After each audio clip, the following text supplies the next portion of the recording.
आज माँ की मृत्यु हो गई। हो सकता है कल हुई हो। ठीक ठीक नहीं बता सकता। आश्रम से आए तार में बस इतना ही लिखा है, तुम्हारी माँ का स्वर्गवास हो गया, अंत्येष्टि कल है, हार्दिक संवेदना। इस मजमून में तो काफी गुंजाइश है। हो सकता है मृत्यु कल ही हुई हो।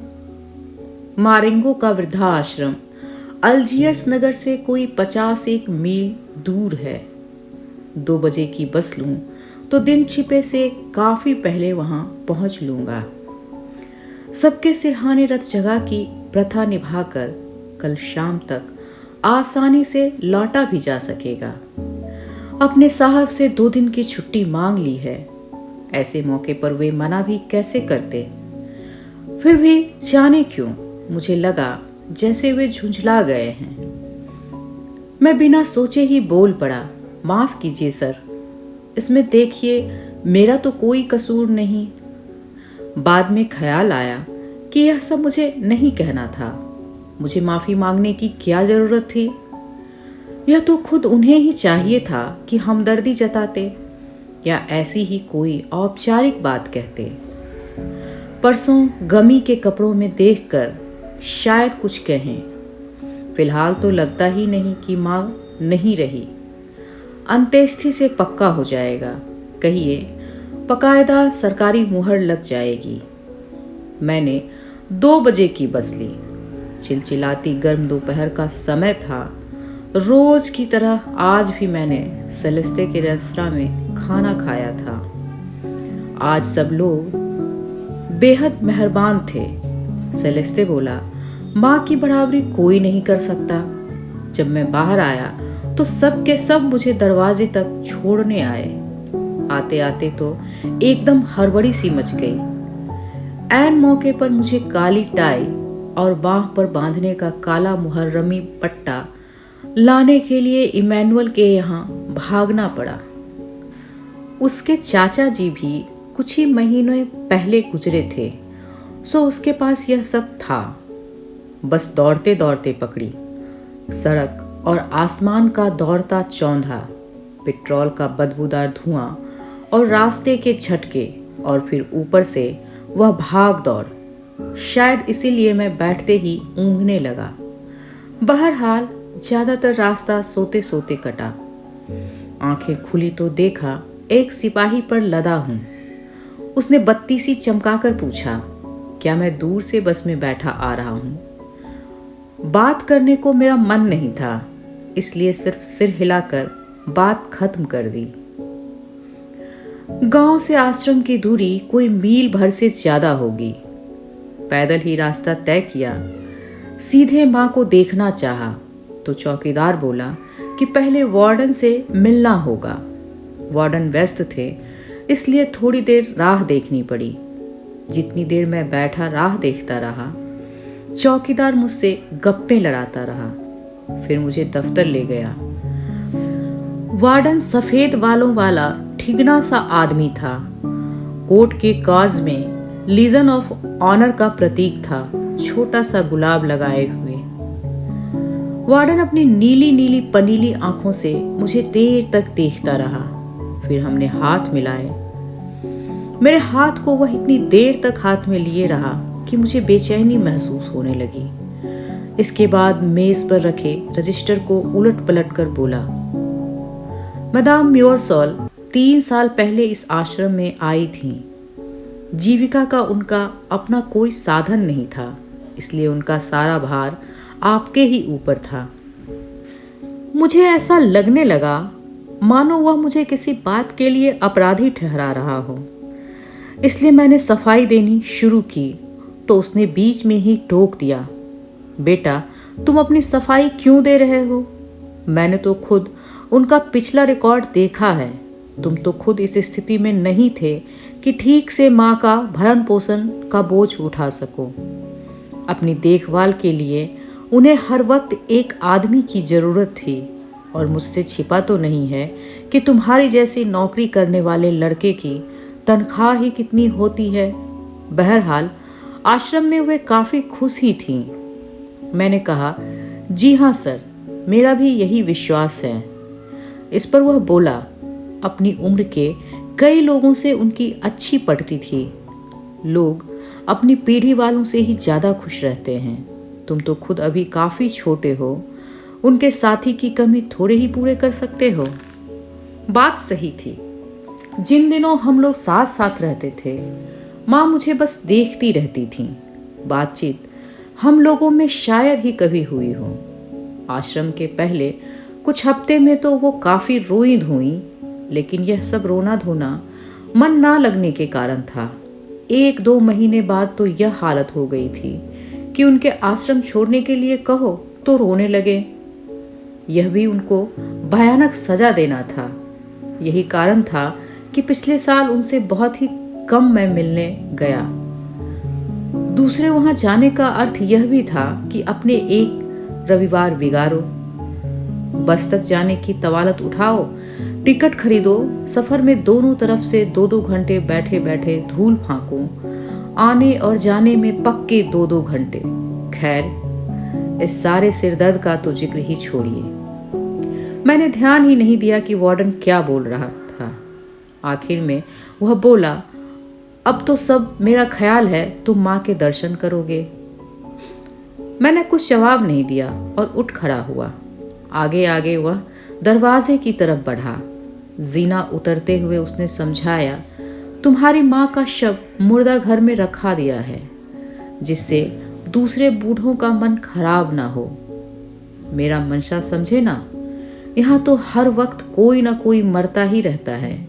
हर बार 2-3 दिन इन लोगों की हालत खराब हो जाती है, यानी लामू हाला। हमारे नौकर चाकरों को फालतू काम और फिजूल परेशानी। हमने एक खुली जगह पार की। यहाँ छोटे छोटे दलों में बैठे बूढ़े आपस में बातें कर रहे थे। हमें आता देखकर चुप हो गए। हम आगे निकले तो पीछे से फिर बातचीत शुरू हो गई। उनके स्वर से मुझे पिंजरे में बंद पहाड़ी तोतों की याद आने लगी। इन लोगों का स्वर अलबत्ता उतना तीखा नहीं था। एक छोटे और कम ऊंचे से मकान के दरवाजे के सामने आकर वार्डन खड़ा हो गया। तो मोशिए म्योर साल, मैं यहीं से विदा लूंगा। किसी काम के लिए जरूरत हो तो दफ्तर में ही हूं मैं। अंत्येष्टि कल सुबह करने का विचार है। तब तक तुम अपनी माँ के ताबूत के पास रत जगह भी कर लोगे। तुम्हारा खुद का भी तो मन होगा ही। हाँ, एक बात और, तुम्हारी माँ के साथियों ने बताया है, उनकी कामना थी कि उन्हें चर्च के नियमों के अनुसार ही दफन किया जाए। यूं मैंने इसकी सारी व्यवस्था कर दी है, लेकिन सोचा तुम्हें भी एक बार खबर दे दूं। मैंने कहा, शुक्रिया। जहां तक मुझे अपनी माँ का पता है, वे खुल्लम खुल्ला तो नास्तिक नहीं थी, लेकिन इस धर्म कर्म की तरफ उन्होंने अपने जीवन में कभी ध्यान नहीं दिया। मैंने मुर्दा घर में कदम रखा। कमरा खूब रोशन और ऐसा साफ स्वच्छ था कि कहीं एक दाग नजर नहीं आता था। दीवारें सफेदी से पुती थीं। एक काफी बड़ा रोशनदान था। फर्नीचर के नाम पर कुछ कुर्सियां और तिपाइयां पड़ी थीं। 2 तिपाइयां कमरे के बीचों बीच खुली रखी थीं और उन पर ताबूत टिका था। ढक्कन ऊपर लगा था, लेकिन पेंच बस जरा जरा सा घुमाकर छोड़ दिए गए थे। निकल के पॉलिश वाले पेंचों के सिरे गहरे अखरोटी रंग के तख्ते के ऊपर निकले खड़े थे। एक अरब औरत, मुझे लगा नर्स, अस्थि के पास बैठी थी। वह नीला कमीज पहनी थी। बालों पर शोक रंग का रुमाल बांधा था। पीछे पीछे ही चौकीदार भी आ पहुंचा। उसकी सांस फूली थी। जरूर दौड़ता दौड़ता आया होगा। अभी तो हमने ढक्कन यूं ही रख दिया है। वार्डन साहब का हुक्म था कि आप आएं तो माँ के दर्शन करने के लिए पेच खोल दूं। वह ताबूत की ओर बढ़ा तो मैंने उसे रोक दिया। नहीं नहीं, तकलीफ करने की क्या जरूरत है। क्या कहा? अथाह आश्चर्य से उसके मुंह से निकला। आप नहीं चाहते कि मैं? नहीं, मैंने जवाब दिया। पेचकस तो उसने वापस जेब में रख लिया, लेकिन उसकी फटी फटी आंखें मुझ पर टिकी रहीं। तब मुझे लगा कि यूं मना नहीं करना चाहिए था। इस ख्याल से मैं जरा सा सकपकाया। कुछ पल मुझे देखते रहकर उसने पूछा, क्यों? स्वर में भर्त्सना नहीं थी, केवल जिज्ञासा थी। भाई, इस क्यों का जवाब तो बड़ा मुश्किल है, मैंने कहा। वह अपनी पकी पकी मूंछों में बल देता रहा, फिर बिना मुझसे आंखें मिलाए मुलायम स्वर में बोला, अच्छा, मैं समझ गया। आदमी देखने में अच्छा लगता था, नीली नीली आंखें और फूले लाल गाल। मेरे लिए उसने ताबूत के पास ही एक कुर्सी खींच दी और खुद ठीक उसके पीछे बैठ गया। नर्स उठकर दरवाजे की तरफ जाने लगी। चौकीदार के पास से गुजरी तो वह मेरे कान में बुदबुदा कर बोला, इस बेचारी को फोड़ा हो गया है। अब मैंने जरा गौर से उसे देखा। आंखों के ठीक नीचे सिर के चारों ओर पट्टी लपेटी हुई थी। नाक के उठान के आसपास का हिस्सा दबकर चपटा हो गया था और चेहरे पर उस सफेद आड़ी पट्टी के सिवा कुछ नहीं दिखता था। उसके जाते ही चौकीदार भी उठ खड़ा हुआ। अब आप यहाँ अकेले बैठे। पता नहीं जवाब में मैंने जाने क्या इशारा किया कि बाहर जाने की बजाय वह मेरी कुर्सी के पीछे आकर खड़ा हो गया। इस कुलबुलाहट से मुझे बेचैनी होने लगी कि कोई मेरी पीठ पर जमा खड़ा है।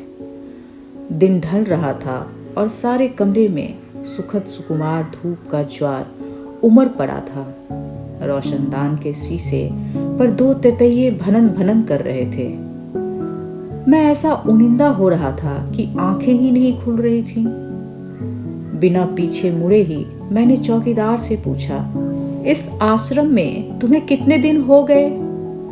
5 साल, खट से ऐसा बंधा बंधाया उत्तर आया कि लगा मानो वह मेरे सवाल की राह ही देख रहा हो।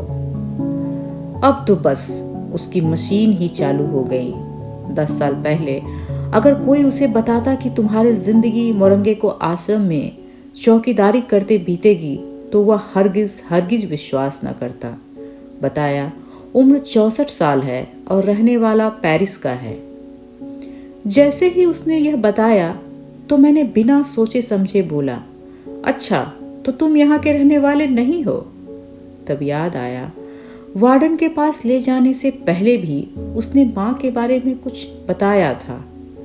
वह बोला, इस प्रदेश की, खासकर इस निचले मैदानों की गर्मी ऐसी है कि माँ को जल्दी से जल्दी कब्र देना अच्छा है। पेरिस की बात और है, वहाँ तो 3 दिन, कभी कभार तो 4 दिन तक सबको रख लेते हैं और कुछ नहीं बिगड़ता। फिर वह बताता रहा कि अपने जिंदगी के सबसे अच्छे दिन उसने पेरिस में बिताए हैं। अब तो वे दिन भुलाए भी नहीं भूलते। कहने लगा, यहाँ तो समझिए सारे काम आंधी की तरह होते हैं। अभी किसी के मरने की खबर सुनकर भी नहीं चुके कि लीजिए साहब, दफनाने के लिए खदेड़ दिए गए। बस बीच में ही उसकी पत्नी बोल पड़ी, इन विचारों को यह सब बताने की तुम्हें क्या जरूरत? झेप कर बुढ़ा माफी मांगने लगा। मैंने कहा, नहीं, कोई बात नहीं। मुझे सचमुच उसकी कई बातें बड़ी दिलचस्प लग रही थीं। मैंने इधर पहले ध्यान ही नहीं दिया था। अब उसने फिर बताना शुरू किया कि आश्रम में वह भी साधारण आश्रमवासी के रूप में ही आया था। चूंकि कदकाठी से अभी भी भला चंगा है, सो जब चौकीदारी की जगह खाली हुई तो उसने अर्जी दे दी। मैंने कहा, तो क्या हुआ? हो तो तुम अब भी दूसरे आश्रमवासियों के तरह ही। मगर वह इस बात को मानने को तैयार नहीं था। अपने को वह कुछ अफसर नुमा समझता था। खुद से कम उम्र वाले आश्रमवासियों की बात आती तो वह उनका जिक्र वे लोग या कभी कभार उन बुढ़ों के लिए कहकर करता। उसकी इस आदत से पहले पहल मैं चौंका भी था। खैर, अब उसका दृष्टिकोण मेरी समझ में आ गया। चौकीदार के रूप में ही सही, उसकी अपनी एक हैसियत और बाकी लोगों पर कुछ धाक तो थी ही। तभी नर्स लौट आई। रात कुछ ऐसी तेजी से हुई कि लगा रोशनदान के पार का आसमान अचानक काला पड़ गया। चौकीदार ने बत्तियां जला दी। उनके चौंधे ने जरा देर के लिए मुझे एकदम अंधा सा बना दिया। उसने सलाह दी कि मैं आश्रम के लंगर में चलकर भोजन कर लूं, लेकिन मुझे भूख नहीं थी। इस पर उसने कहा, अगर मैं कहूं तो वह मेरे लिए एक गिलास बिना दूध के कॉफी ले आए। काली कॉफी मेरा प्रिय पेय है, सो कह दिया शुक्रिया। कुछ मिनटों में वह एक ट्रे उठा लाया। कॉफी पीने के बाद मुझे सिगरेट की तलब लगी, लेकिन मन में धर्म संकट था कि इस मौके पर मां की उपस्थिति में सिगरेट पीऊं या ना पीऊं। जब एक बार फिर सोचा तो कोई खास हर्ज नहीं लगा, अतः एक सिगरेट मैंने चौकीदार को भी पेश की। हम दोनों सिगरेट पीते रहे। थोड़ी देर बाद उसने फिर बातें शुरू कर दी। बात यह है कि शव के पास आपके साथ साथ रत जगह के लिए आपकी माँ के और संगी साथी भी आने वाले हैं। जब किसी की मृत्यु हो जाती है तो हम लोग हमेशा यहाँ रत जगह करते हैं। अच्छा, तो मैं जाकर कुछ और कुर्सियां और बिना दूध के कॉफी के बर्तन ले आऊं। सफेद सफेद दीवारों पर पड़ती रोशनी की चमक मेरी आंखों में चुभ रही थी। मैंने पूछा, इसमें से एक बत्ती बुझा दूं? उसने बताया, यह नहीं होगा। बत्तियां सब इस ढंग से लगाई गई हैं कि या तो सारी की सारी जलती रहीं या फिर सब बुझ जाती हैं। इसके बाद मैंने इस तरफ ध्यान ही नहीं दिया। वह बाहर जाकर कुर्सियां ले आया। उन्हें ताबूत के चारों ओर लगाकर उसने एक कुर्सी पर कॉफी का पॉट और 10-12 प्याले रख दिए। इसके बाद ठीक मेरे सामने माँ के पास वह बैठ गया। नर्स कमरे के दूसरे कोने में मेरी ओर पीठ किए बैठी थी। कर क्या रही है यह तो नहीं दिखाई देता था, लेकिन उसकी बाहों के हिलने के ढंग से अंदाजा लगा कि सलाइयां से कुछ बुन रही हैं। मुझे बड़ा आराम मिल रहा था। कॉफी ने तन मन में सुखद ऊष्मा का संचार कर दिया था।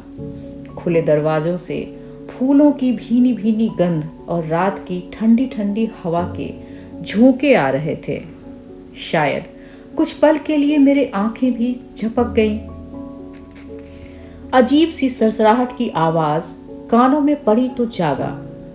बंद ही बंद आंखों में मुझे लगा मानो रोशनी पहले से ज्यादा तीखी हो गई है। किसी परछाई का कहीं नामो निशान नहीं है और हर चीज का एक एक कोण और कटाव निर्ममता से आंखों में नक्श लिए हुए जा रहा है। मां के संगी साथी बूढ़े बूढ़ियां आने लगे। उन मनहूस चौंधा मारती सफेदी से तिरछे होकर गुजरते हुए उन्हें मैंने गिना। 1, 2, 3, 10। उन लोगों के बैठने पर एक कुर्सी तक के चरमराने का स्वर नहीं सुनाई दिया। उस दिन उन लोगों को भी मैंने जितना साफ साफ देखा, शायद जिंदगी में कभी किसी चीज को उतना साफ नहीं देखा। उनके चेहरे मुहरे कपड़े लत्ते एक तिनका भी मेरी आंखों से नहीं छूटा।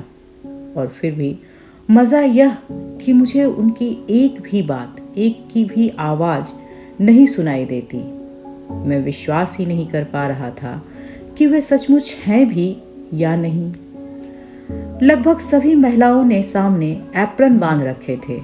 सुतलियां ऐसे कसकर कमर में बंधी थी कि उनके बड़े बड़े पेट और भी बाहर निकल आए थे। कितने बड़े बड़े होते हैं इन औरतों के पेट। इस तरफ मैंने कभी गौर ही नहीं किया था। हाँ, तो अधिकांशतः पुरुष अफीमचियों और व्यभिचारियों जैसे सूखे मरियल थे और हाथों में छड़ियां लिए थे। उनके चेहरे की सबसे खास बात मुझे यह लगी कि उनके आंखें दिखाई ही नहीं देती थीं। झुर्रियों के झुरमुट में बस एक निस्तेज और निर्जीव रोशनी भर नजर आती थी। बैठ चुकने के बाद उन लोगों ने मुझे देखना शुरू किया। कुत्ते की दुम की तरह उनकी गर्दन भद्दी तरह थर थर कर रही थी। और अपने दंतहीन मसूड़ों से वे बैठे बैठे होठ निचोड़ रहे थे। मैं तय नहीं कर पा रहा था कि मुझे पहली बार देखकर ये लोग मेरे स्वागत में कुछ कहना चाहते हैं या उनकी यह हरकत सिर्फ बुढ़ापे की कमजोरी के कारण है। मैं तो यह भी मान लेने को तैयार था कि वे लोग अपने अपने ढंग से मेरा स्वागत ही कर रहे हैं, मगर चौकीदार को घेर कर बैठना, यूं संजीदगी से मुझे घूरे जाना और सिर मटकाना देखकर मन में बड़ा अजब गजब लगता था। पल भर को दिमाग में एक बेतुकी सी बात आई, मानो ये सब के सब मेरा इंसाफ करने बैठे हैं। कुछ मिनट बाद औरतों में से एक ने रोना शुरू कर दिया। वह दूसरे लाइन में थी और उसके आगे एक और औरत पड़ती थी, इसलिए मुझे उसका चेहरा नहीं दिखाई दिया। ठीक समय पर उसके मुंह से रुक रुक कर घुटी घुटी हल्की सी सिसकी निकलती थी। लगता था जैसे ये सिसकियां कभी बंद ही नहीं होंगी। दूसरों को जैसे इस बात की कोई फिक्र ही नहीं थी। सबके सब अपनी अपनी कुर्सी में दबे सिमटे गुमसुम बैठे थे और ताबूत या अपनी अपनी छड़ियों या जो भी चीज सामने पड़ती बस उसे ही एक टक देखे जा रहे थे। औरत का रोना जारी रहा।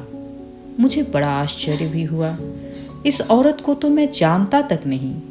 मन में आया कि चुप करा दूं, लेकिन उससे बोलने की हिम्मत नहीं पड़ी। कुछ देर बाद चौकीदार ने उसके ऊपर झुककर कान में कुछ फुसफुस किया।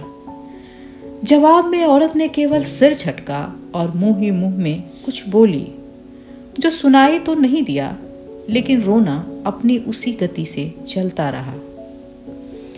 चौकीदार उठकर अपनी कुर्सी को मेरे बराबर सरका लाया। पहले तो वह चुपचाप बैठा रहा, फिर बिना मेरी ओर देखे बताने लगा, इसका आपकी माँ से बड़ा प्रेम था। कहती है दुनिया में अकेली आपकी माँ ही इसकी सगी थी, अब कोई भी नहीं रहा। मैं क्या कहता। इसके बाद काफी देर तक सन्नाटा छाया रहा। अब उस औरत का रोना सुबकना काफी कम हो गया था। कुछ देर नाक छिनकने और सूसू करने के बाद अब वह भी शांत हो गई। नींद तो नहीं, हाँ थकान जबरदस्त महसूस हो रही थी। टांगें बुरी तरह से दुख रही थीं। मुझे कुछ ऐसी अनुभूति हो रही थी मानो इन लोगों की चुप्पी मुझे पीछे डाल रही है। एकदम सन्नाटा था और अगर कुछ सुनाई देती तो काफी देर रुक रुक कर आती एक अजीब सी आवाज। पहले तो मैं चकराया कि यह कैसी आवाज है, लेकिन ध्यान से सुना तो समझ में आ गया। बैठे बैठे बुढ़े अपने थुलथुल गाल चूसते थे और इससे वे चुसुर चुसुर की अजब गजब आवाजें होती थीं, जिनसे मैं पहले पहल डर गया था। सब के सब अपने आप में ही डूबे थे। शायद उन्हें इस बात का ध्यान तक नहीं था कि ऐसा कुछ कर भी रहे हैं। मुझे तो लगा कि बीचों बीच रखे शव का भी उनके लिए कोई अर्थ नहीं है, लेकिन अब सोचता हूं वह मेरा भ्रम था। चौकीदार ने एक एक करके हम सबको कॉफी दी तो हमने कॉफी पी। इसके बाद क्या क्या हुआ मुझे याद नहीं आता। जैसे तैसे रात गुजर गई। बस एक ही बात का ख्याल है। बीच में जब आंख खुली तो देखा कि एक को छोड़कर बाकी सारे के सारे बुढ़े अपनी कुर्सियों में घुड़ी मुड़ी होकर सो गए हैं। वह अकेला बुढ़ा अपनी छड़ी को दोनों हाथ में जकड़े उन पर अपनी ठुड्डी टिकाए मुझे लगातार यूं घूरे जा रहा था, मानो मेरे जागने की ही राह देख रहा हो। पर फिर मुझे फौरन ही दोबारा झपकी आ गई। कुछ देर बाद एक बार फिर नींद टूटी। टांगों का दर्द बढ़कर अब पांव सोने जैसी चुनचुनाहट पैदा करने लगा था। ऊपर रोशनदान के पार पौ फटने का उजाला फैलने लगा। 2-1 मिनट बाद एक और बूढ़े की भी आंखें खुल गई और उसने खों खों करके बार बार खांसना शुरू कर दिया। 4 खाने के बड़े से रुमाल में वह खंखार थूक लेता था और उसको इस तरह से हर बार थूकने के साथ ही लगता था मानो इसे अब कै की। इस खांसी थूक से औरों की भी नींद खुल गई। चौकीदार ने आकर सूचना दी कि चलने का समय हो गया। रात भर के कष्टप्रद जगह के बाद अब चेहरे भूरी राख से बुझे बुझे हो गए थे। यूं तो हमने आपस में एक भी बात नहीं की थी, लेकिन जब एक एक करके सबने मुझसे हाथ मिलाया तो एक बात से बड़ा आश्चर्य हुआ। लगा मानो सारी रात बैठकर काटने की इस क्रिया ने हम लोगों के बीच एक निकटता और आत्मीयता का भाव जगा दिया है। मेरा तो बुरा हाल था। चौकीदार मुझे अपने कमरे में ले आया। यहाँ मैंने हाथ मुंह धोकर जरा कपड़े वपड़े ठीक ठाक किए। उसकी दी हुई थोड़ी सी सफ़ेद कॉफ़ी पीकर लगा जान में जान आई। बाहर आया तो देखा कि सूरज चढ़ गया है और मारेंगो और समुद्र के बीच की पहाड़ियों के ऊपर आकाश में सिंदूर बिखरा है। भोर की ठंडी ठंडी खारी गंध वाली सुहानी हवा से लगता था कि आज का दिन काफ़ी अच्छा होगा। गांव और खेतों की ओर आए तो मुझे युगों हो गए। सोचने लगा कि अगर माँ का झमेला ना होता तो इस समय यहाँ घूमने में कैसा मज़ा आता। इस विचार के साथ ही परिस्थिति का ज्ञान हो आया। खैर, इस समय तो मैं खुले चौक में एक सामान्य पेड़ के नीचे खड़ा खड़ा प्रतीक्षा कर रहा था। ठंडी ठंडी धरती से निकलती सौंधी सौंधी गंध को लंबी लंबी सांसों से पीते हुए लगा अब उनिंदेपन का नामो निशान नहीं है। अब मैंने दफ्तर के लोगों के बारे में सोचना शुरू कर दिया। इस वक्त तो लोग सोकर उठे होंगे और काम पर जाने की तैयारियां कर रहे होंगे। मेरे लिए वह क्षण दिन का सबसे बुरा समय होता है। 10-12 मिनट में यूं सोचता रहा कि बिल्डिंग के भीतर बजती घंटी से ध्यान टूटा। खिड़कियों से लोग चलते फिरते दिखाई दिए, लेकिन इसके तुरंत बाद ही फिर शांति छा गई। सूरज कुछ और चढ़ आया था और मेरे तलवे गर्म होने लगे थे। चौकीदार खुला चौक पार करके पास आया और बोला, वार्डन साहब आपसे मिलना चाहते हैं। मैं दफ्तर में गया तो वार्डन ने कुछ और कागजों पर दस्तखत लिए। देखा अब उसके कपड़े काले रंग के थे। पतलून का कपड़ा महीन धारियों का था। टेलीफोन का चोंगा हाथ में लिए हुए उसने मेरी तरफ देखा। अभी अभी अंडरटेकर के लोग आ गए हैं, ताबूत बंद करने के लिए मुर्दाघर जाने वाले हैं। तुम कहो तो उन्हें जरा देर के लिए रोक लूं? माँ के अंतिम दर्शन तो करोगे ना? जी नहीं। आवाज धीमी करके उसने चोंगे में कुछ कहा। तब ठीक है फिगिए, तुम आदमियों को सीधे वहीं भेज दो। फिर उसने बताया कि अंत्येष्टि के समय वह भी उसमें रहेगा। मैंने धन्यवाद दिया। डेस्क के सामने बैठे बैठे उसने अपनी टांग पर टांग रख ली और पीठ पीछे टिका दी। कहा, ड्यूटी वाली नर्स के अलावा शोक मनाने वाले मैं और वह केवल 2 ही जने होंगे। यह यहाँ का नियम है कि आश्रमवासी अंत्येष्टि में शामिल ना हो। हाँ, अगर उनमें से कुछ चाहें तुरंत जगह के लिए पहली रात अर्थी के साथ बैठ सकते हैं। इसमें कोई बात नहीं। उसने समझाया, यह इन्हीं लोगों की भलाई के लिए है। मानसिक कष्ट से बच जाते हैं। लेकिन इस बार मैंने तुम्हारी माँ के एक पुराने साथी को साथ चलने की अनुमति दे दी है। नाम है उसका तोमस पीरे।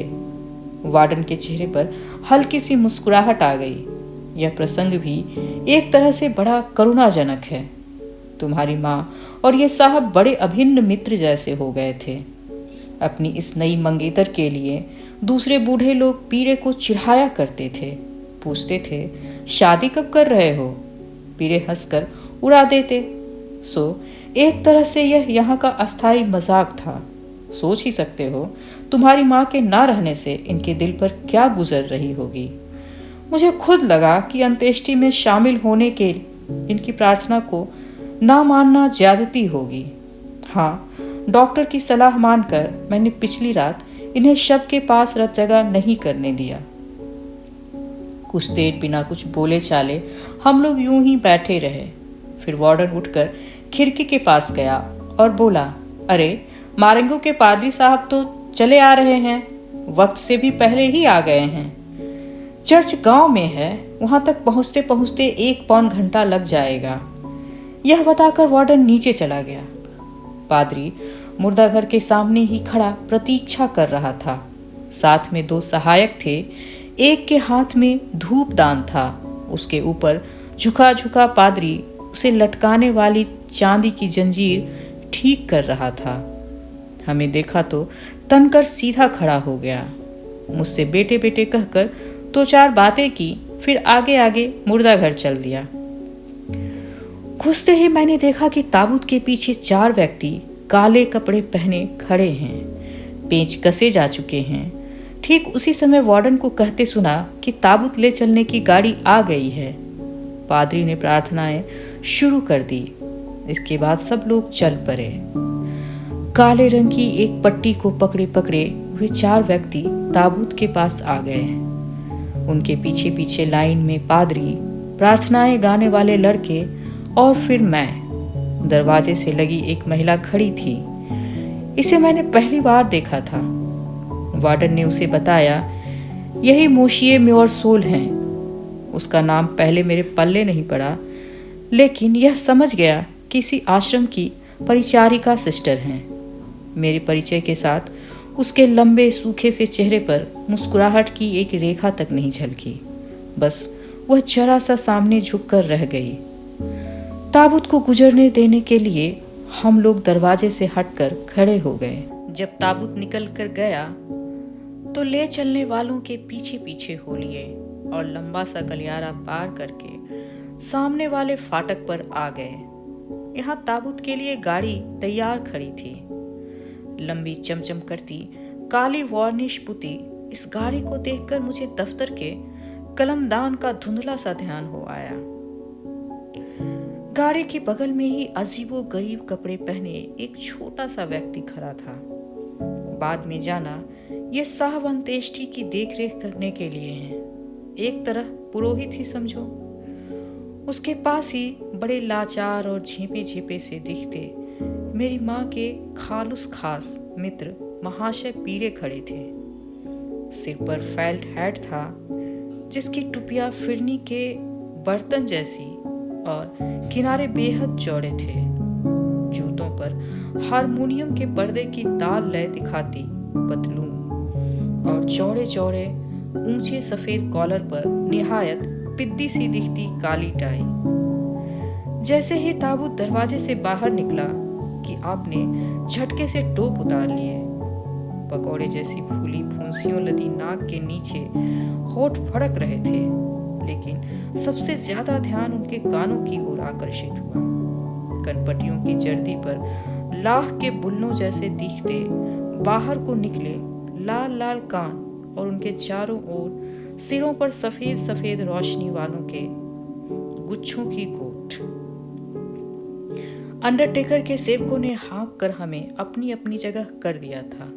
अर्थात गाड़ी के सामने पादरी, इधर उधर काले कपड़े पहने 4 व्यक्ति और गाड़ी के पीछे पीछे मैं और वार्डन। सबसे पीछे पीरे महाशय और नर्स। धूप आसमान में लपट मारने लगी थी और झुलस तेजी से बढ़ रही थी। ताप की पहली लपटें तो अपनी पीठ पर मुझे ऐसी लगी मानो गर्म जीभ से कोई चाट रहा हो। काले सूट से तो हालत और भी खराब थी। न मालूम रवाना होने में इतनी देर करने का क्या कारण था। पीरे महाशय ने अब फिर टोप उतार कर हाथ में ले लिया। वार्डन ने जब उनके बारे में और भी बताना शुरू किया तो मैं जरा उनकी ओर तिरछा मुड़मुड़ कर देखने लगा। याद है, वार्डन कहे जा रहा था कि सांझ के शीतल समय मेरी माँ और ये पीरे महाशय काफी दूर दूर तक साथ टहलने जाया करते थे। कभी कभी ये गांव तक आ जाते। हाँ, नर्स तो उनके साथ होती ही थी। अब मैंने उस खुले वातावरण और ग्राम प्रदेश की ओर निगाह डाली। देखा मोर पंखी के पेड़ धरती के उठान के साथ नीचे से घने और दूर की ओर सकड़े होते क्षितिज रेखा और पहाड़ियों की ओर चले गए हैं। तपी लाल धरती जगह जगह घनी फैली हरियालियों से भरी है और यहाँ वहाँ कोई मकान इक्का दुक्का खड़ा है। तेज धूप में उसका एक एक कोना और मोड़ का उभार साफ दिख रहा है। इस सारे दृश्य को देखकर माँ के मन की बात मेरी समझ में आने लगी। इन प्रदेशों में सांझ के समय जरूर ही निहायत मनहूस और नीरस किस्म की शांति छाई रहती होगी। इस समय सुबह की इस खुली साफ धूप में भी जब सब कुछ लू लपट में दब दब दमक रहा है, तब भी तो इस खुले फैले प्रांतर को देखकर ऐसा महसूस होता है मानो यहाँ कुछ अमानवीय है, कुछ है जो मन को बुझा देता है। आखिरकार काफिला चला। तब पहली बार मैंने देखा कि पीरे थोड़ा पांव लचका कर चलते हैं। गाड़ी की चाल जरा तेज हुई तो बेचारे पीरे महाशय कदम कदम पिछड़ने लगे। गाड़ी के साथ चलने वाला एक आदमी भी पीछे छूटते छूटते मेरे बराबर आ गया। देखकर ताजुब होता था कि आसमान में सूरज को पड़ लग गए हैं, अभी यहाँ तो अभी वहाँ। तभी मैंने ध्यान दिया कि काफी देर से हवा में झुलसती घास की सरसराहट और भुनगों की भनन भनन गूंज रही है। पसीना मेरे चेहरे पर चुहा चुहा रहा था। टोप नहीं था, इसलिए मैं रुमाल से ही हवा करने लगा। अंडरटेकर के आदमी ने मेरी ओर पलटकर कुछ कहा। मैं उसकी बात नहीं समझा। दाहिने हाथ से टोप को तिरछा उठाए उसने बाएं हाथ के रुमाल से अपनी खोपड़ी की चांदियां पोंछी। तब मैंने पूछा, आप कुछ कह रहे थे क्या? उसने आसमान की ओर इशारा करके कहा, आज गजब की धूप है, क्यों है ना? जी हाँ, मैंने कहा। कुछ ठहर कर उसने पूछा, हम लोग आपकी माँ को ही दफन करने जा रहे हैं ना? जी हाँ, मैं फिर बोला। कितनी उम्र थी? यह समझिए कि किसी तरह चल रही थी, लेकिन सच तो यह है कि उनकी सही सही उम्र खुद मुझे ही मालूम नहीं थी। इसके बाद वह चुप हो गया। घूम कर देखा, पीरे महाशय करीब 50 गज पीछे लंगड़ाते लंगड़ाते घिसटे चले आ रहे थे। साथ आ जाने की कोशिश में हाथ भर आगे अपना बड़ा फेल्ट हेट झुलाते जाते थे। मैंने एक निगाह वार्डन पर डाली। वह बिना चेहरे पर कोई भाव लाए बड़े चुस्त और नपे तुले कदमों से चल रहा था। माथे पर पसीने की बूंद चुचुहा आई थी, उन्हें भी उसने नहीं पोंछा था। मुझे लगा हमारा यह छोटा सा काफिला जरा जल्दी ही तेज चल रहा है। जहाँ जहाँ तक निगाह जाती थी वहीं धूप नहाए खेत खलियान दिखाई देते थे। आसमान ने ऐसा चौंधा था कि आंख उठाते ही नहीं बनता था। अब हम लोग ताजा ताजा तारकोल पड़ी सड़क के टुकड़े पर निकल चले थे। यहाँ धरती पर गर्मी की लहर भभका मार रही थी। कदम पड़ते ही पांव फट से चिपक जाता और हटते ही दरार जैसा काला चमकता निशान छूट जाता। गाड़ी के ऊपर निकला हुआ गाड़ी वाले का चमचम करता काला टोप भी इसी चिपचिपे तारकोल के लौंदा जैसा लगता था। ऊपर की आसमानी सफेदी का चौंधा और नीचे चारों तरफ का यह काला कालापन, अर्थात गाड़ी का चमचम करता कालापन, सेवकों के कपड़े का निस्तेज कालापन और सड़क पर छूटी छापों का यह रुपहला कालापन, इन सबको देखकर बड़ी अजीब सी अनुभूति होती थी। मानो यह सब सच नहीं सपना हो। इस सब के साथ ऊपर से छाई थी तरह तरह की गंध।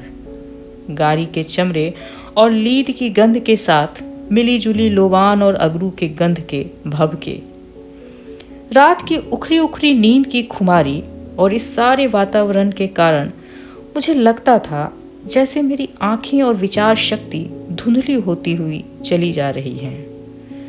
मैंने दोबारा पीछे मुड़कर देखा। इस बार पीरे महाशय बहुत ही पीछे छूटे दिखाई दिए। गर्मी के धुंध में कहीं नजर आए कि अचानक एकदम गायब हो गए। आखिर गए कहाँ? कुछ देर की माथापच्ची के बाद मैंने अंदाजा लगाया कि वे सड़क छोड़कर खेत में मुड़ गए हैं। तभी देखा कि सड़क कुछ दूर आगे जाकर मोड़ लेती है। अच्छा, तो पीरे महाशय ने हमें पकड़ने के लिए पगडंडी पकड़ी है। वो यहाँ आसपास की जगहों से खूब परिचित हैं। सड़कों पर हम लोग जैसे ही घूमे कि वे हमारे साथ आ गए, लेकिन धीरे धीरे फिर पिछड़ने लगे। आगे जाकर उन्होंने फिर इसी तरह एक पगडंडी पकड़ी। आधे घंटे में यह कई बार हुआ, तो शीघ्र ही उनके इस हरकत में मेरी दिलचस्पी समाप्त हो गई।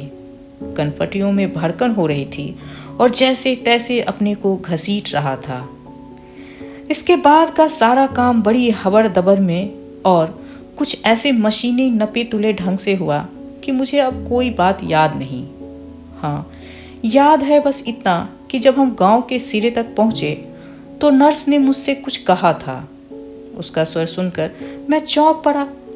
चेहरे पर इसका कोई मेल नहीं था। स्वर बड़ा मधुर और कंपन भरा था। वह कह रही थी, अगर बहुत धीरे धीरे चलिए तो लू लगने का खतरा, और तेज तेज चलिए तो शरीर पसीने से तरबतर। तब चर्च की ठंडी हवा लगते ही जुकाम का हमला। उसकी बात मैंने समझी। मतलब था कि आदमी को एक ना एक चीज तो भुगतनी ही थी। अंत्येष्टि के समय ही कुछ और बातें भी अभी तक याद रह गई हैं। जैसे गांव के ठीक बाहर जब आखिरी बार बुढ़ऊ ने हमें पकड़ा था, उस क्षण उसका चेहरा शायद थकान या दुख से या शायद दोनों कारण से आंखों से धार धार आंसू बह रहे थे, लेकिन खाल की झुर्रियों के कारण आंसू नीचे नहीं टपक पाते थे और वहीं झुर्रियों में आरे तिरछे फैल जाते थे। इससे वह थका पस्त बूढ़ा चेहरे गीला गीला चमकता दिखता था। चर्च की शक्ल और आसमान का वातावरण, सड़क पर चलते फिरते गांव वाले, कब्रों पर खिले हुए लाल लाल जेरेनियम के फूल, कपड़े की गुड़ियों की तरह पीरे का बेहोशी के दौरे में लुढ़क पड़ना, माँ के ताबूत पर मुट्ठियाँ भर भर कर पड़ती मटमैली मिट्टी का गिरना, उस मिट्टी में मिले सफ़ेद सफ़ेद जड़ों के तिनके, और फिर लोगों की भीड़, आवाज़ें, कैफ़े के बाहर खड़े होकर बस की प्रतीक्षा, इंजन की खरर खरर अल्जियर्स की जगरमगर करती सड़कों पर अपनी बस के प्रवेश के साथ ही खुशी की झुरझुरी महसूस करते हुए घर पहुंचकर सबसे पहले बिस्तर पर जाकर पड़ने और 12 घंटे लंबे तान कर सोने की कल्पना करना, यह सब कुछ अब भी मुझे याद है। नींद टूटने पर समझ में आया कि क्यों मेरे 2 दिनों की छुट्टी मांगने से साहब का मुंह उतर गया था। आज शनिवार था। उस समय तो यह बात मेरे दिमाग में ही नहीं थी। वह तो अब बिस्तर छोड़ते समय मुझे यह ख्याल आया, जरूर साहब ने सोचा होगा कि इस तरह तुम्हें पूरे 4 दिनों की छुट्टियां झाड़े ले जा रहा हूं। यह बात उनके गले उतरती ही क्यों। खैर, पहली बात तो यह कि माँ को आज के बजाय कल दफन किया गया, इसमें मेरा क्या दोष। दूसरे, शनि और रवि की छुट्टी तो मुझे हर हाल में मिलनी ही थी। बहरहाल इसमें मैंने अपने साहब का दृष्टिकोण ना समझा हो, ऐसा नहीं है। पिछले कुछ दिन जो गुजरा था उसने मुझे सचमुच पस्त कर डाला था। अब उठना मुसीबत लग रहा था। हजामत बनाते बनाते सोचने लगा कि आज सारा दिन कैसे काटा जाए। तय किया कि तैरने से तबीयत कुछ न कुछ तो सुधरेगी ही। सो सीधी बंदरगाह जाने वाली ट्राम पकड़ी। वही पुरानी रफ्तार थी। संतरण कुंड में युवक युवतियों का जमाव था। उन्हीं में हमारी दफ्तर की भूतपूर्व टाइपिस्ट मेरी कार्डोना भी दिखाई पड़ी। मेरा भी झुकाव उन दिनों उसकी तरफ खासा था और समझता हूँ वह भी मुझे पसंद करती थी, लेकिन हमारे यहाँ यह रही ही इतनी कम कि कुछ बात न बनी थी। तैरने वाले तख्ते पर चढ़ने में सहारा देते हुए मैंने जरा उसकी छातियों पर भी हाथ फेर दिए। वह तख्ते पर चित्त लेट गई और मैं खड़ा खड़ा पानी में तैरता चलने लगा। पल भर बाद करवट लेकर मुझे देखने लगी। मैं भी छाती के बल सड़क कर उसके बगल में लेट गया। हवा बड़ी सुहावनी थी, लेकिन गर्म थी। खेल खेल में मैंने अपना सिर उसके गोद में गड़ा दिया। लगा उसने बुरा नहीं माना तो सिर वहीं रखे रहा। सारा नीला और सुनहला आकाश मेरी आंखों में उतर आया था और मेरी के पेट का मेरे सिर के नीचे हल्के हल्के उठना गिरना मेरे तनमन को विभोर किए दे रहा था। हम दोनों ही उस तंद्रिल अवस्था में कम से कम आधा घंटा तो उस तख्ते पर तैरे ही होंगे। धूप जब बहुत तेज हो गई तो उसने उछलकर पानी में गोता लगाया। मैं भी उसके पीछे पीछे कूदा और पकड़कर अपनी बाहें उसके कमर के इर्द गिर्द डाल लीं। हम यूं ही अगल बगल लेटे तैरने लगे। वह लगातार हंसी जा रही थी। फिर स्विमिंग पूल के किनारे खड़े खड़े हम लोग अपने शरीर सुखा रहे थे तो वह बोली, तुम्हारा रंग मुझसे साफ है। मैंने पूछा, शाम को सिनेमा चलोगी साथ में? वह फिर हंसने लगी, बोली, हाँ हाँ, लेकिन उसने शर्त यह रखी कि उस मजाकिया खेल में चलेंगे जिसमें फर्नांडेल ने काम किया था। आजकल बच्चे बच्ची की जवान पर उसकी चर्चा है। हमने कपड़े पहन लिए तो वह आंखें फाड़ फाड़ कर मेरी काली टाई को देखते हुए पूछने लगी, क्या बात है, कोई गमी हो गई है क्या? मैंने माँ के ना रहने की बात बताई। पूछा, कब? कल, मैंने कहा। वह मुंह से तो कुछ नहीं बोली, लेकिन लगा जैसे सकुचकर परे सरक गई। जीभ तक आई बात मैंने दबा ली कि इसमें मेरा क्या कसूर है। याद आया यही बात मैंने साहब से भी कही थी। उस वक्त कैसी मूर्खतापूर्ण लग रही थी।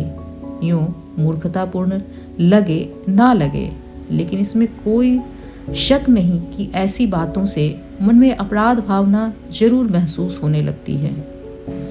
बहरहाल सांझ तक मेरी सारी बातें भूल भाल गईं। कहीं कहीं फिल्म मजाकिया जरूर थी, लेकिन सब मिलाकर थी 16 आना बकवास ही। वह मेरे पांव से पांव रगड़ती रही और मैं उसकी अपनी ओर अपनी छाती से छेड़खानी करता रहा। तस्वीर जब खत्म होने वाली थी मैंने उसे चूम लिया, लेकिन यह चूमना बड़े बेहुदे ढंग से हुआ। फिर वह साथ साथ घर आई। मेरी नींद टूटने से पहले ही वह चली गई थी। वह बताती थी कि मौसी घर में सबसे पहले उसे ही तलाश करती है। याद आया आज तो रविवार है। मन खराब हो गया। इस कमबख्त रविवार का मुझे कभी ख्याल ही नहीं रहता। मैं तकिए में सिर घुमाकर मेरी के केशों से लगी खारी खारी गंध को अलस भाव से सांस के साथ पीने लगा। 10 तक टांगे पसार कर सोया और इसके बाद भी सिगरेट पर सिगरेट फूंकता दोपहर तक बिस्तर पर ही करवटें बदलता रहा। तय किया कि आज और दिनों की तरह सेलेस्टिन के रेस्तरां में खाना नहीं खाएंगे। वहाँ लोग दुनिया भर के सवाल जवाब करके नाक में दम कर देते। मुझे यह जिरहबाजी पसंद नहीं है, अतः कुछ अंडे उबाले और उसे बर्तन में रख कर खाए। डबल रोटी बची नहीं थी और नीचे से खरीद लाने का तवालत मंजूर नहीं था। सोचा बिना डबल रोटी के ही सही। खाने के बाद समझ में नहीं आया कि अब करूं तो क्या करूं।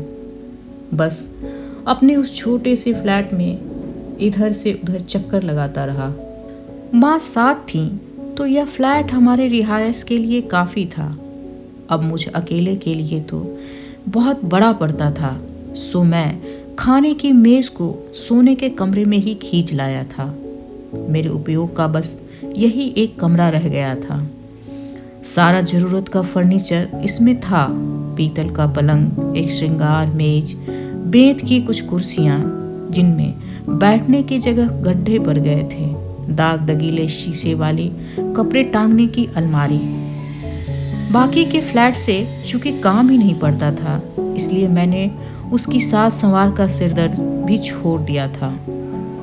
जब देखा कि कुछ करने को नहीं है तो फर्श पर पड़ा जाने कब का पुराना अखबार ही उठाकर पढ़ने लगा।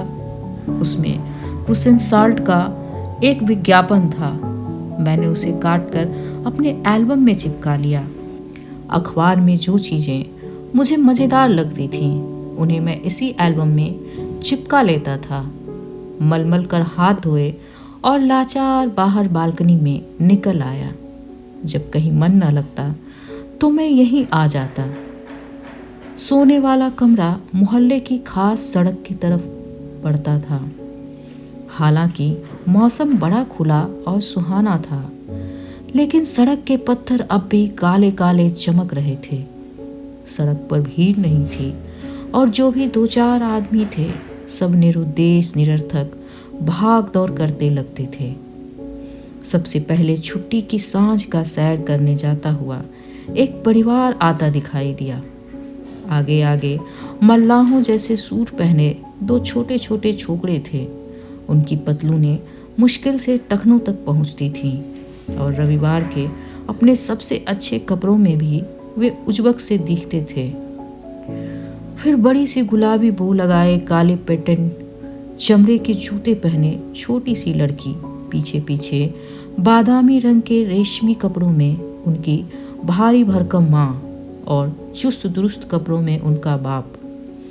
इस व्यक्ति को मैं शक्ल से पहचानता था। सिर पर चटाई का टोप, हाथ में छड़ी और बटरफ्लाई टाई। इसे पत्नी के बगल में चलते हुए देखा तो समझ में आ गया कि लोग क्यों इसके बारे में कहते हैं। खुद अच्छे कुल का है, लेकिन शादी इसने अपने से नीचे कुल में कर ली है। इसके बाद नौजवानों का दल गुजरा। ये मोहल्ले के शोहदे थे। तेल चुआते बाल, लाल लाल टाइयाँ, बहुत तंग कमर वाले कोट, बेल बूटे कढ़ी जेबें और चौकोर पंजों वाले जूते। अंदाज लगाया जरूर ये लोग शहर के बीच बीच किसी सिनेमा घर की तरफ धावा बोल रहे हैं। तभी तो घर से इतनी जल्दी निकल पड़े हैं और गला फाड़ फाड़ के हंसते बतियाते ट्राम स्टॉप पर धमा चौकड़ी मचाए हैं। उनके जाने के बाद सड़क धीरे धीरे सूनी हो गई। अब तक सारे मैटिनी शो शुरू हो चुके होंगे। इक्का दुक्का दुकानदार और एकाध बिल्ली ही सड़क पर नजर आती थी। सड़क के किनारे लगी अंजीर के पेड़ों की कतार के ऊपर आसमान साफ था, लेकिन धूप तेज नहीं थी। सामने की पटरी का तंबाकू वाला भीतर से एक कुर्सी निकाल लाया और अपने दरवाजे के सामने फुटपाथ पर दोनों टांगें इधर उधर करके कुर्सी की पीठ पर बाहें टेक कर बैठ गया। कुछ क्षण पहले ड्रमें भरी जा रही थीं, अब एकदम खाली हो गईं। तंबाकू वाले की बगल के छोटी सी खाली रेस्तरां शेप पियरों में बहरा बुरादा झाड़ कर बाहर निकाल रहा था। हू बहू इतवार की सांझ थी। मैंने भी अपनी कुर्सी घुमाई और सामने के तंबाकू वाले की तरह टांगें इधर उधर करके बैठ गया। वह ज्यादा आरामदेह था। 2 सिगरेट फूंक चुकने के बाद उठा और भीतर कमरे से जाकर चॉकलेट की टिकिया उठा लाया। सोचा खिड़की पर खड़े होकर खाऊंगा। देखते देखते आसमान में बादल घिराए तो लगने लगा अब अंधर आने वाला है। खैर, बादल तो धीरे धीरे सरक गए, लेकिन जाते जाते सड़क पर बारिश का सा खतरा जरूर पैदा कर गए। यानी गहरा अंधेरा और नमी छा गई। देर तक खड़ा खड़ा मैं आसमान को निहारता रहा। 5 बजे फिर ड्रमों की टन-टन गूंजने लगी। हमारे शहर के बाहर की बस्ती में फुटबॉल मैच था। ड्रमें वहीं से भरी भराई लौट रही थीं। पीछे के पट्टों पर भी भीड़ थी और लोग सीढ़ियों पर लदे थे। फिर एक ड्राम खिलाड़ियों के दल को लेकर आई। जिन जिन के हाथ में सूटकेस थे उन्हें मैं देखते ही जान गया कि खिलाड़ी यही हैं। ये लोग गला फाड़ फाड़ कर अपने दल का गाना गा रहे थे। यारों गेंद बढ़ाओ। एक मेरी ओर देखकर चिल्लाया, छक्के छुड़ा दिए सालों के। मैंने भी जवाब में हाथ हिलाया और चिल्लाकर बोला, शाबाश। इसके बाद निजी कारों की अटूट लैंड डोरी शुरू हो गई। आसमान के तेवर फिर बदले। छतों के पार सिंदूरी रोशनी फैलने लगी। जैसे जैसे गोधूली हो रही थी, बीच की भीड़ भी बढ़ती जा रही थी। लोग बाग सैर सपाटे कर कर के लौट रहे थे। आने वालों में वही चुस्त दुरुस्त छोटा सा आदमी और उसकी मोटी ताजी पत्नी दिखाई पड़े। थके मांदे बच्चे माँ बाप के पीछे ठुनकते घिसटते चले आ रहे थे। कुछ देर बाद मोहल्ले के सिनेमाओं की भीड़ टूटी। मैंने देखा सिनेमा देखकर आने वाले नौजवान बड़े जोश खरोश से हाथ पांव हिलाते लंबे लंबे डग भरते चले आ रहे थे। साधारणतया ये लोग ऐसे नहीं चलते। जिन सिनेमा से आ रहे हैं वह जरूर पश्चिमी मारधार किस्म की कोई खेल होगा। शहर के बीच के सिनेमा घरों से आने वाले कुछ ठहर कर आए। ये ज्यादा संजीदा थे, यूं कुछ हंस भी रहे थे, लेकिन कुल मिलाकर बड़े लस्त पस्त और थके मांदे दिखते थे। कुछ अब भी मेरी खिड़की के पीछे मटर गश्ती करते छूट गए थे। तभी बाह में बाह डाले लड़कियों का एक झुंड आया। खिड़की के नीचे वाले नौजवान एक तरफ झुककर इस अदा से चलने लगे कि उनके शरीर रगड़ते हुए निकले। उन्होंने कुछ बोलियां भी कसी, जिन्हें सुनकर लड़कियां सिर घुमा घुमा कर खिलखिल कर हंसने लगी। इन लड़कियों में मैं कुछ को पहचानता था। ये इधर के हिस्से की ही रहने वाली थीं। जान पहचान के 2-3 ने ऊपर देखकर मेरी तरफ हाथ भी हिलाए। तभी सड़क की बत्तियां एक साथ भक्क से जल उठीं और अंधेरे आसमान में जो तारे टिमटिमाने लगे थे वे सब के सब एकदम फीके पड़ गए। इतनी देर सड़क की हलचल और तरह तरह की बदलती रोशनियों को देखते देखते मेरी आंखें दर्द करने लगी थीं। बत्तियों के नीचे प्रकाश के झरने झर रहे थे। रह रह कर कोई ट्राम गुजर जाती और उसकी रोशनी में किसी लड़की के बाल, मुस्कुराहट या चांदी की चूड़ियां झलक उठती। इसके बाद धीरे धीरे ट्रामें कम होती गईं। पेड़ों और बत्तियों के ऊपर के आसमान का अंधेरा घना और गाढ़ा गाढ़ा मखमली होता गया और धीरे धीरे सड़क खुद ब खुद सूनी होती गई। आखिर चारों तरफ एकदम सन्नाटा छा गया। देखा सांझ वाली वही बिल्ली निर्जन सड़क को निहायत इत्मीनान से टहलती हुई पार कर रही है। अब मुझे ख्याल आया कि खाने पीने का कुछ जुगाड़ होना चाहिए। सिर झुकाकर नीचे देखते देखते मैं अपनी कुर्सी की पीठ पर इतनी देर से लदा था कि अंगड़ाई ली तो गर्दन दर्द करने लगी। नीचे जाकर कुछ डबल रोटी और सेवाइयाँ खरीदी, खाना पकाया और खड़े खड़े ही खा डाला। मन था कि खिड़की पर खड़े खड़े ही एक सिगरेट और फूंक लूं, लेकिन रात में काफी ठंड पड़ने लगी थी, सो विचार छोड़ दिया। खिड़की बंद करके भीतर आया तो निगाह शीशे पर पड़ी। देखा उसमें मेज का एक कोना दिखाई दे रहा है। उस पर स्प्रिट का लैंप और पास में डबल रोटी के कुछ टुकड़े पड़े हैं। तब मुझे एकाएक लगा कि चलो एक रविवार तो जैसे तैसे पार हुआ। माँ का अंत्येष्टि संस्कार हो गया। अब कल से फिर वही दफ्तर का राग शुरू हो जाएगा। सचमुच मेरी जिंदगी में तो कुछ भी नहीं बदला, सब कुछ जैसे का तैसा ही है।